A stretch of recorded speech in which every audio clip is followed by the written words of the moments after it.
प्रदोष व्रत का नियम जो आप ले रहे हैं, प्रदोष व्रत को जो आप श्रवण कर रहे हैं उसको जरा ध्यान से सुनिएगा। सबसे पहले स्नान ब्रह्म मुहूर्त का, सुबह का, उसके बाद में फिर आसन पर बैठकर भगवान की भक्ति को धारण करना, शंकर का अनुमोदन करना, शिव भक्ति में डूबे रहना, शंकर का स्मरण करना, शंकर के नाम का स्मरण करते रहना।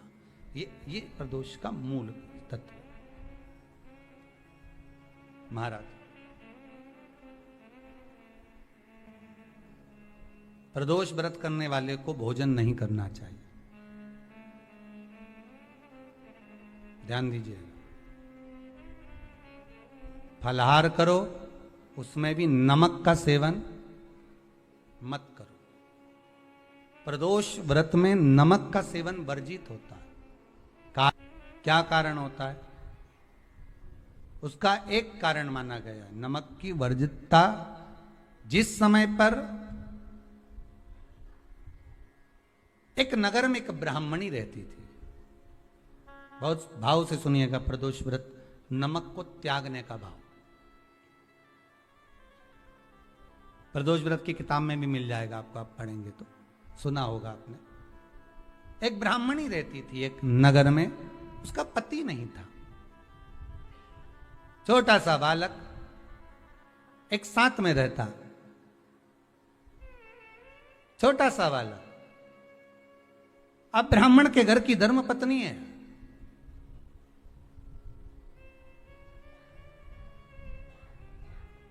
ब्राह्मण कर्मकांड करने वाला, पूजन करने वाला, पाठ करने वाला, अनुष्ठान करने वाला, पूजन करने वाला, मंत्र जाप करने वाला, भगवत भक्ति में डूबने वाला। ब्राह्मण तो चले गया, ब्राह्मणी बच्चे के साथ रह रही, क्या करे वो? अकेली निवास कर रही,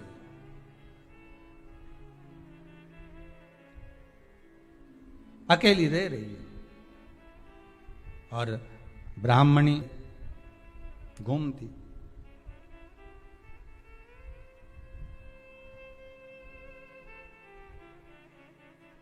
कहीं कहीं दर दर जाकर कुछ भिक्षा को मांग कर लेकर आ जाती, और भिक्षा लाने के बाद में उस भिक्षा को जब लेकर आती तो अपने बच्चे को भी खिलाती और स्वयं भी उसका पान करती।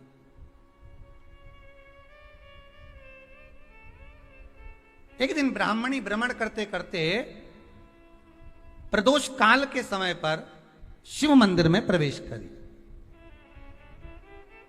प्रदोष काल के समय पर,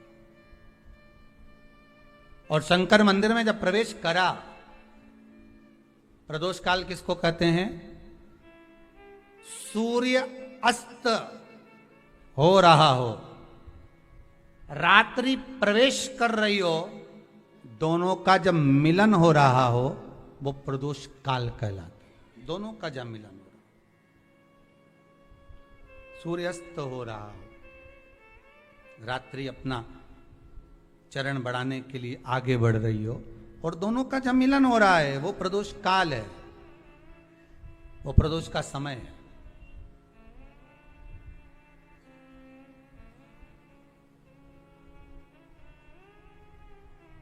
ब्राह्मणी मंदिर में प्रवेश कर रही। जब ब्राह्मणी मंदिर में प्रवेश करी, मंदिर के अंदर पहुंची, प्रदोष काल का समय था, प्रदोष का समय चल रहा था।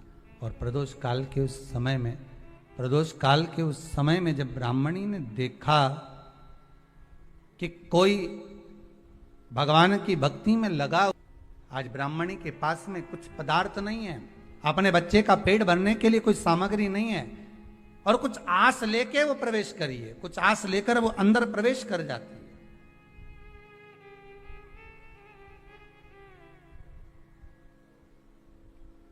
कोई ऋषि की पत्नी, कोई ब्राह्मण जन की अर्धांगिनी उस प्रदोष के समय पर शंकर का अभिषेक पूजन कर रही थी, भगवान शिव की आराधना कर रही थी, भगवान की भक्ति में डूबी हुई थी। बोला सब दुख का, कई लोग सर्च कर रहे हैं। प्रदोष का व्रत है, प्रदोष के व्रत में आज मान लो मंगलवार का प्रदोष है, मान लो सोमवार का प्रदोष है, मान लो गुरुवार का प्रदोष है, तो प्रदोष में मैं क्या खाऊं? आज के व्रत में क्या खाया जाए? लोग नेट पर सर्च करते, लोग गूगल पर सर्च करते हैं, किताबों में ढूंढते हैं, पोथी पुराणों में ढूंढते हैं, क्या खाया जाए।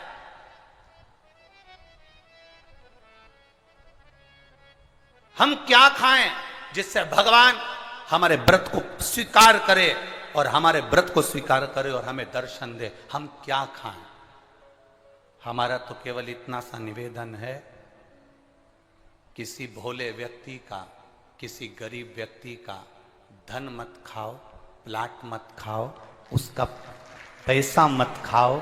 अगर तुमने उसका प्लाट नहीं खाया, उसका पैसा नहीं खाया, उस गरीब व्यक्ति का, उस भोले व्यक्ति को तुमने धोखा देकर कुछ अगर खा लिया तो समझ लो कि भगवान तुम्हें माफ नहीं करेगा। तुम कुछ खाओ चाहे मत खाओ, पर किसी सीधे किसी का फल मिल जाए,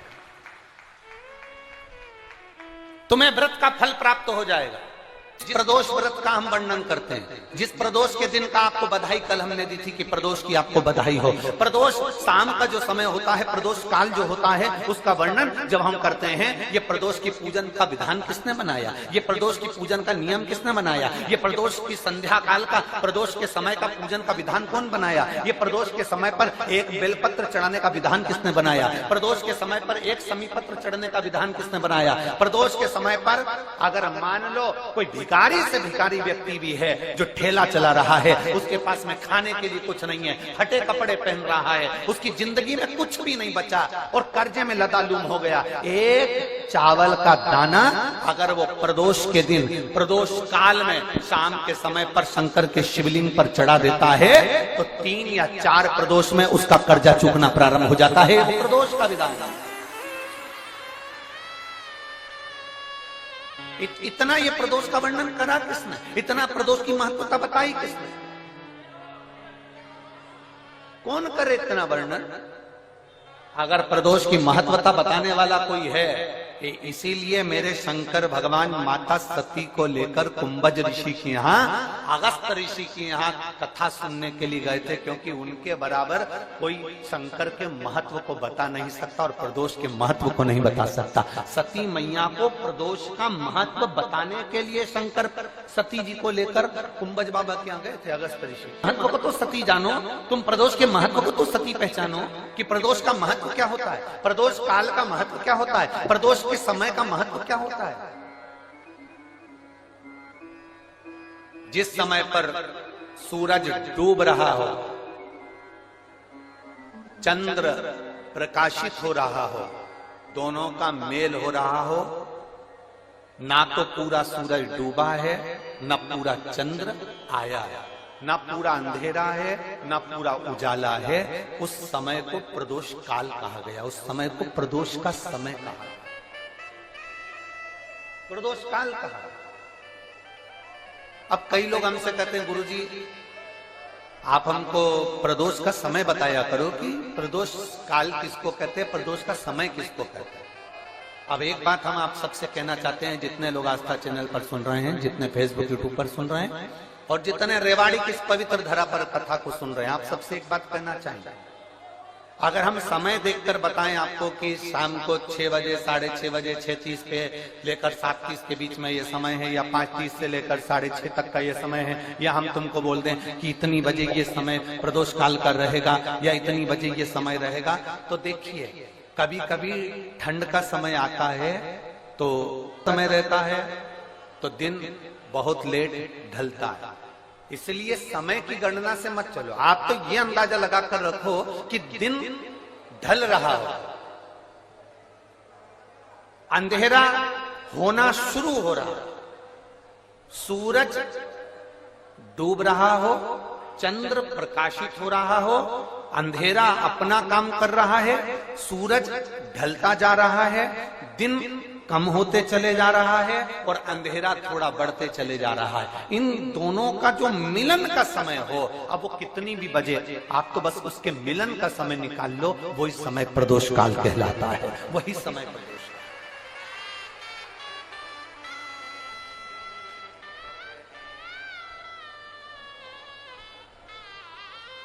अब प्रदोष काल की पूजन का विधान किसने बनाया? कोई आपसे पूछे तो क्या बताओगे? जम के बोलो जल्दी से। कौन ने बताया था? अगस्त ऋषि। प्रयास करना, जब जब जिस जिस महीने में जो जो प्रदोष पढ़ा करे, जब प्रदोष पढ़े, बन सके 1 बेलपत्र, बन सके 5 बेलपत्र, शमी पत्र, हरे मुंह, हरा मुंह, बेलपत्र, एक कलश के अंदर थोड़ा सा पानी लेकर 1 बेलपत्र, हरा मूंग, शमी पत्र डालकर और उसमें थोड़ा सा गुड़ डालकर भगवान शिव का स्मरण कर कर प्रदोष काल में, मान लो कोई काम आपका बहुत जरूरी है, बहुत दिनों से अब थारा व्यापार नहीं चढ़ रहा, या कोई समस्या बहुत प्रबल है, कोई एग्जाम में बैठ रहे हो नहीं हो रहा, परीक्षा भी दे दी है, रिजल्ट आने ही वाला है, तो भी प्रदोष काल में, प्रदोष के समय वो जल, मूंग, समीपत्र और बेलपत्र और गुड़ का शंकर के शिवलिंग को समर्पित करना प्रारंभ कर दो। 2 या 3 प्रदोष करोगे, बाबा आपकी मनोकामना शीघ्र पूर्ण कर देगा। 2 या 3 करो, बाबा करेगा। है कि सोमवार की अगर प्रदोष पड़ती है, बहुत ध्यान से सुनना महाराज, सोमवार की प्रदोष पड़ती है तो शंकर भगवान कैलाश पर निवास करते हैं। मंगलवार की प्रदोष पड़ती है तो शिव काशी में निवास करते हैं। बुधवार की प्रदोष पड़ती है तो शिव रजत भवन में निवास करते हैं। गुरुवार की प्रदोष पड़ती है तो शिव गंगा के स्थल पर निवास करते हैं। शुक्रवार की अगर प्रदोष पड़ती है तो शिव नीलकंठ पर विराजमान होते हैं। शनिवार की अगर प्रदोष पड़ती है तो शिव शमी के वृक्ष के नीचे रहते हैं। और रविवार की जब प्रदोष पड़ती है तो शिव बेलपत्र के पेड़ के नीचे निवास करते हैं। महाराज ये एकादशी शंकर से कह रही है कि आपका स्थान ये नहीं कि आप कैलाश पर मिले, उस बार को, उस तिथि के दिन, उस अनुकूल। हमारे यहां कहते हैं सोमवार की जो प्रदोष पड़ती है वो इच्छा पूर्ति करती है, मंगलवार की प्रदोष रोग से मुक्ति देती है, बुधवार की प्रदोष कामना की पूर्ति करती है, गुरुवार की प्रदोष शत्रुओं का नाश करती है, शुक्रवार की प्रदोष सुख और शांति देती है, दुनिया में कोई नहीं कर सकता वो अचूक फल की प्राप्ति रविवार की प्रदोष करा देती है। महाराज ऐसी प्रदोषों का नियम वर्णन किया चाहिए। भगवान कहते ठीक है तू थोड़ी देर खड़ी हो। एकादशी सम्मुख खड़ी हुई, पार्वती जी ने जिस अंगुष्ठ का जल पीने के लिए लिया था हाथ में, बस पीने ही वाली थी, शंकर भगवान ने वही हाथ में जल लेकर एकादशी के हाथ में उसको देकर कहा, ले ये मेरे द्वारा निर्मित एक व्रत है जिसे त्रयोदशी के दिन तूने मांगा है, मैं तुझे देता हूँ। आज इस व्रत का फल मैं तुझे प्रदान करता हूँ। अब तू जिस जीवात्मा को लेकर जाएगी उसका पाप प्रबल नहीं होगा। किसी स्त्री, पुरुष, बालक, बुजुर्ग जो भी होगा जिसने प्रदोष का व्रत करा होगा, वो जीवात्मा को तू किसी फल की कामना से नहीं स्वतः ही लेकर चली जाए, उसमें कोई कामना नहीं है। बन सके जीवन में 11 प्रदोष या 26 प्रदोष करने के बाद आप उसका उद्यापन कर कर विराम भी दे सकते, पर जीवन में एक बार प्रदोष का व्रत मौका मिले, जिस कामना से जिस दिन का भाव आपके लिए, हम जो भी आपके मन में आ रहा है, संतान प्राप्ति के लिए शनिचरी प्रदोष, आप उसका स्मरण करें। फिर लिखा शिव महापुराण में, बड़ा सुंदर लिखा विद्या जी ने, मान लो आप प्रदोष का व्रत नहीं कर सकते,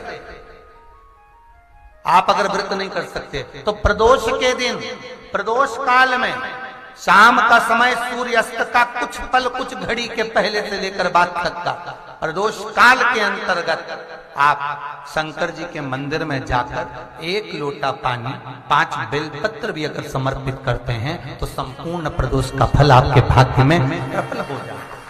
शिव महापुराण में इस